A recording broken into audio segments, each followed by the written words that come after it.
providing, God coming through in their time of need. Is that right? Right. Who's got a witness to that? Who's got a testimony this week of God coming through for you? Come on, there's got to be somebody. There's got to be somebody. Anybody? Come on up. Share the story. Shoot, I know the Icers could be talking all day on what work they do in their life. Well, I just put my guitar down and wait on you. Amen. Nobody's got a touch from the Lord this week. Nobody God's provided for. Nobody has been healed. You want me to share? Yes. Okay. Hallelujah.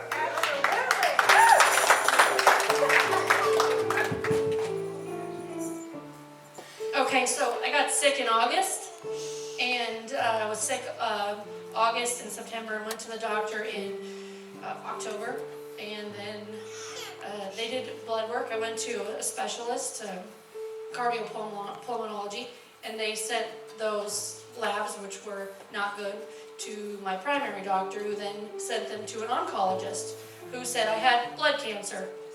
And then the labs, and it's on my chart, and then they've done more labs in the last 2 weeks, and now it's gone. I've been healed. I had a myeloproliferative, whatever it is, an MPN. Linda can say it. My MPN is gone. Amen. Everything is good as where it should be. Praise the Lord. I can tell that. Where do we go from here? I see healings here. I see George here. I see provision. I see God opening doors. I see blessings. So many of you have been waiting on blessings and an answer from the Lord, and it's come. It's come. Acknowledge it. Amen. We're good. All right. Yes? No? Yes? Heidi? Somebody? All right. There. There you go. Yeah, you got something to share. I've got something to share. For months and months, I was looking for an opportunity to get our roof fixed because Steve and I don't make a whole lot, and it's very, very hard to save for anything, let alone a roof that was leaking.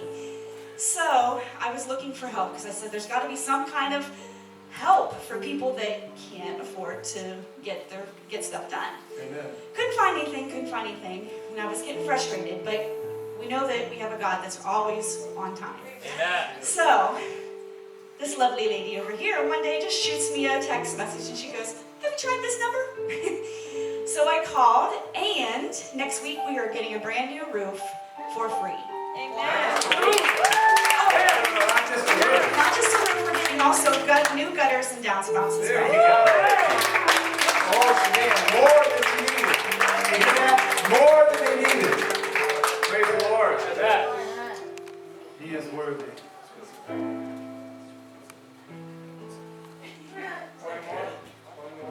Yes, one more.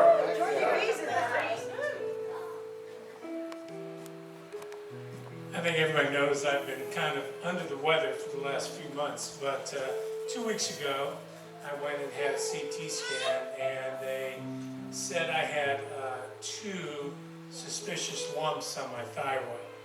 So I went in, got the biopsy, which was, believe it or not, painful. They stick needles in your neck and take out tissue. And so we waited around, and next thing we know, nurse called, says, no cancer, you're fine. Hallelujah. So,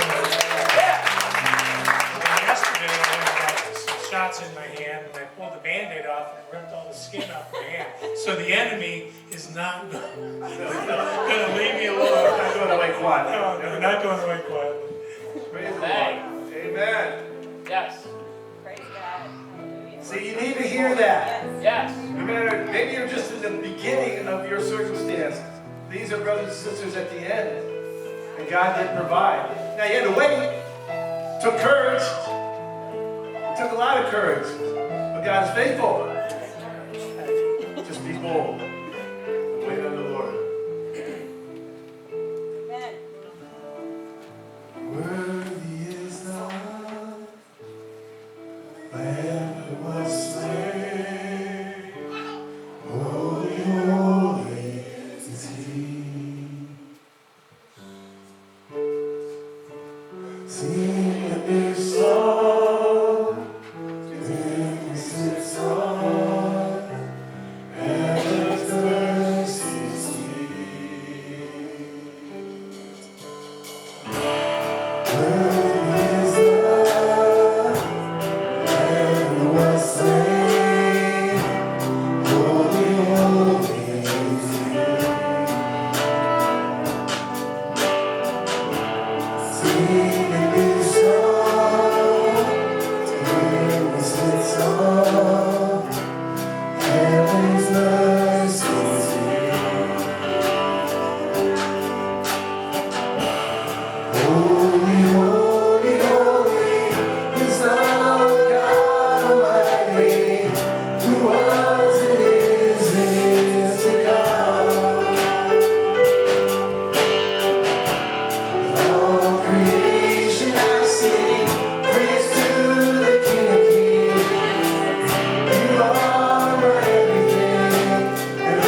Hallelujah.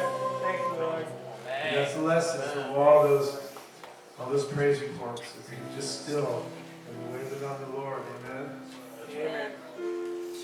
Again, it takes to be a dead horse, but it takes a lot of courage to do that.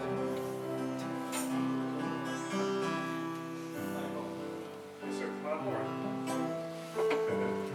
Appropriate for a Navy man. Come aboard.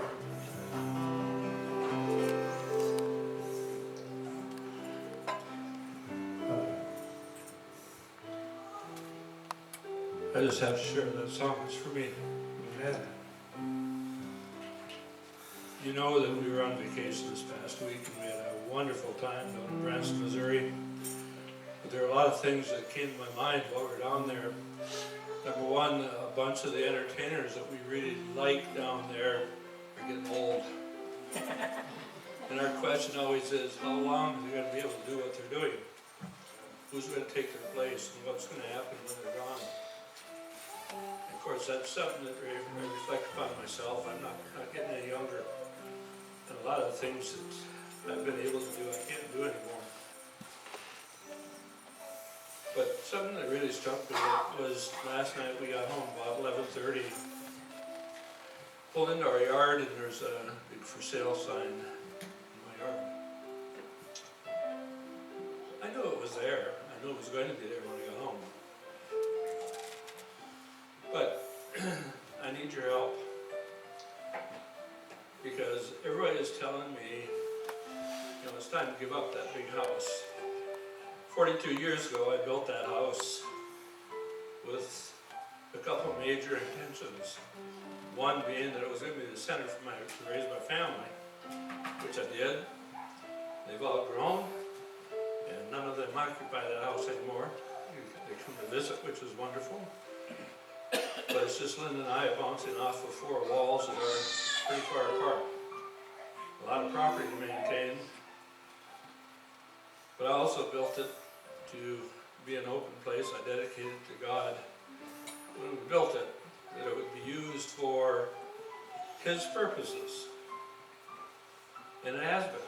It's been used many times for social gatherings, for religious gatherings and whatnot. And so, when I look back, okay, it was done for what I did it.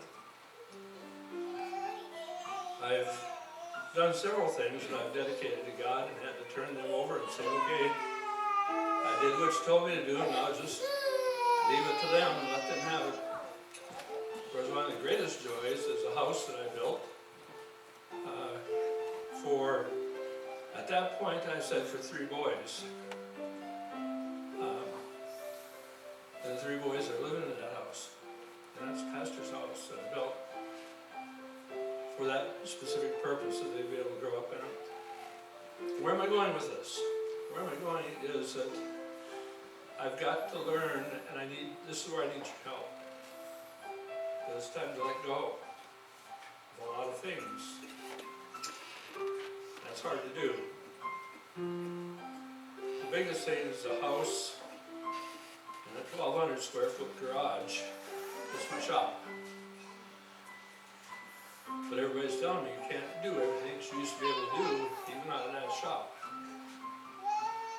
The things that I love to do, I get frustrated now because you don't know how many times I've mismeasured. How many times I've had to scrap this particular project that I'm working on because I made a mistake. I need God's assurance that this is what He has in mind for me. Maybe it's to sell my house, and so we put it on the market, not with the great desire to sell it, but to say, God, okay, you're giving me all kinds of directions. Somebody came into my house when I was on vacation a couple months ago and decided that it ought to be sold. He even broke into my house. Anyway, but in that process, are these messages that God is sending me? And I keep ignoring and saying, no, I'm not ready yet. The song just spoke to me saying, I've got to trust. So I seek your prayers. That I can trust that even in the twilight years, I used to love twilight. It's the best time of day. It's quiet. And you can reflect on what's happening and looking forward to rest. I'm not sure I like twilight anymore because now I'm there. But I still need God's assurance that He still has purpose for me. Yes. So I ask your prayers. God bless.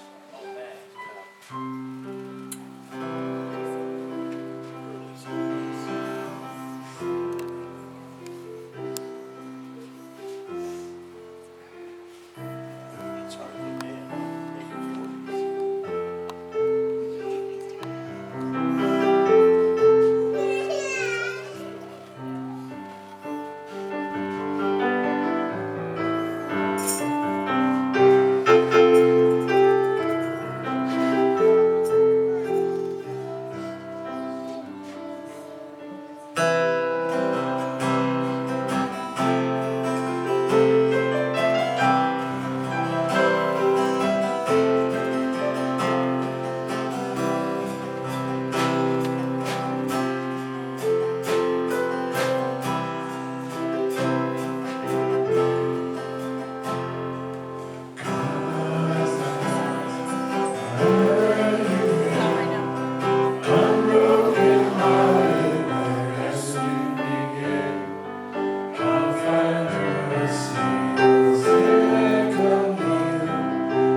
David, I like twilights too. But I've grown to embrace sunrises. Sunrises mean there's a new beginning. And there's also peace and quiet in those times as well. There's a contentment and an assurance that what you say goodnight to, you arise to something different and new. Brothers and sisters, life is hard sometimes because you do have to let go. You have to let go of reality sometimes. You have to let go of perceptions. How many of us had to let go of a belief that we've had for years? A lifestyle that we've had for years, a place that we've lived, a person that we trusted and believed in. That child has grown up and moved on. A job that you still love to do, but you've been laid off or you just can't do it anymore. And so we continually are letting go. But what are we getting in return? Because as we let go of something, there is a new start, there's a new beginning, there's a new opportunity. I said last Shabbat, don't look at them as obstacles, look at them as opportunities. Fresh new beginnings. So much I've had to let go of, but what I've received back has been abundantly better. And everything that I prayed and hoped for is coming to pass. And so for all of us, the word tests us to let go. We're not to let go of this life, let go of this life. We can hold on, kick and scream all the way, but it's God has His way. And we'll have to give this up too. And even before that happens, give up the lives of those that are part of our life. Brothers and sisters, walk down those stairs. Look to your right. Those are people we worshiped with 5, 10 years ago. They're not here. And they all brought to our dynamic their unique gifts, their unique passion and love for the Lord, their humor, their insights, their intellect, their skills, their talents. And that the fruit of them is here, if you look for it. Was there a time to go? It's time for us to let go of them. And we move on, and they move on to their destiny as well. Learning to let go. It's like the old saying, let go and let God. And that's what David's saying this morning. And it's not easy, it's a struggle. It's not easy at all. Nobody said it would be, though, did he? So God bless you. Let's go to the Word of God this morning. If you'll rise at this time.